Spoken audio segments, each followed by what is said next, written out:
In August 2019, the Virgo interferometer that detects gravitational waves caught one very unusual collision. Here's what it sounded like.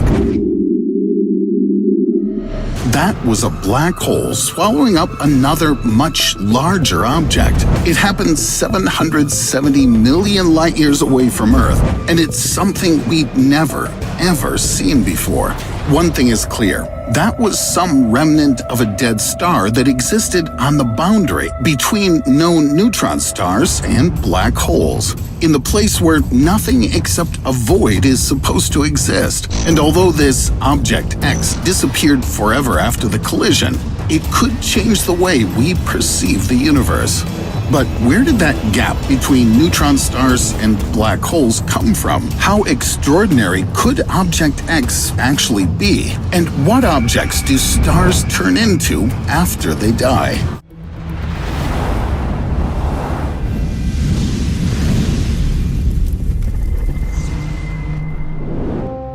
Why couldn't Object X evolve from a regular sun-like star? We know that at first, such a star turns into a red giant, and then it sheds its outer layers and becomes a white dwarf. This is a strange body. Its mass can be compared to that of the Sun, but it's hardly bigger than Earth. There are almost no fusion reactions in it, and its dim light is a star's residual heat. As a matter of fact, a white dwarf is a barely flickering corpse. In one of the simulations, NASA scientists tried to place it instead of Object X and saw that the black hole absorbed it with a flash. However, nothing like this happened when that mysterious collision occurred.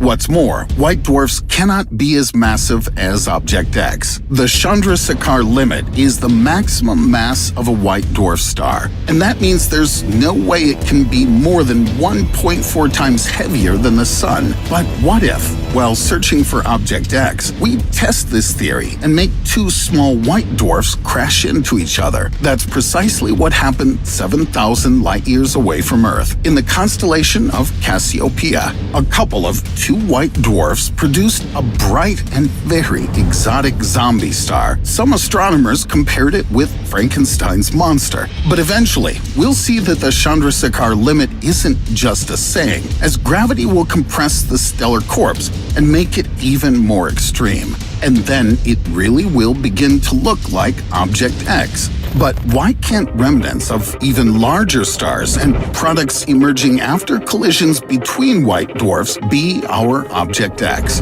Rigel, a blue supergiant star, is 17 times more massive than the Sun, and one day it's going to explode as a supernova. But the stellar corpse it'll turn into will be nothing compared to the size of the star. It'll be just 12 kilometers in diameter, and so it will perfectly fit in Jamaica Bay, New York. This object's gravitational force is so strong that it's crushed even atoms. Every atomic nucleus usually contains protons and neutrons. If extremely compressed, elusive electrons go off their orbits and fuse with protons. As a result, there's nothing left except tightly packed neutrons. Now it makes sense why corpses of massive stars are called neutrons.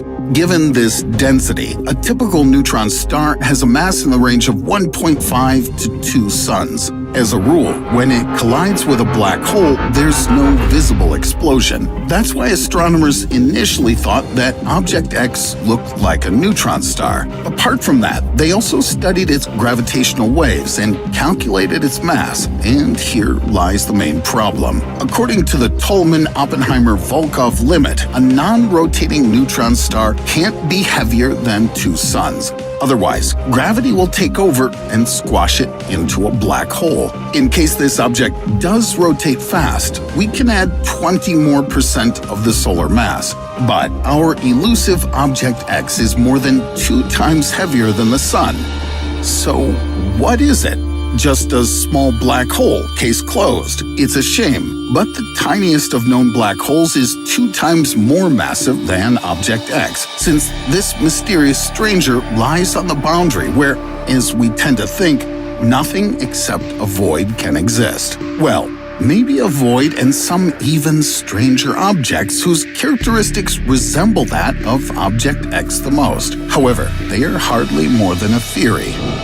What if we try to add some little extra mass to the neutron star? A supernova explosion is unlikely to leave behind a stellar corpse with such characteristics. So, let's go to our space crime lab and try feeding a typical red dwarf to the neutron star. Keep in mind that a dwarf is around 5 times lighter than the Sun. What do we get?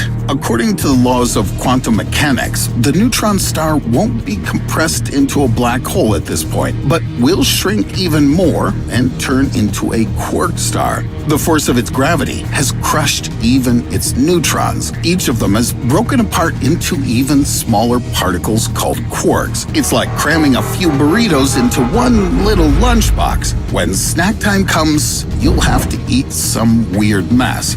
But it's still essential to check what quarks the star is made of, as they can be different and also strange. And then we'll get a strange star. And yes, it's a scientific term, although astronomers strongly doubt that such unusual corpses can emerge after supernova explosions. Strange stars have probably formed shortly after the Big Bang and are still there today.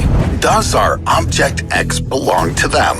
According to one of the theories, due to their unique features, quark or strange stars can be 2.5 times heavier than the Sun. Now, that's closer to what we're looking for, but let's not leave it halfway through and consider even the oddest of suspects.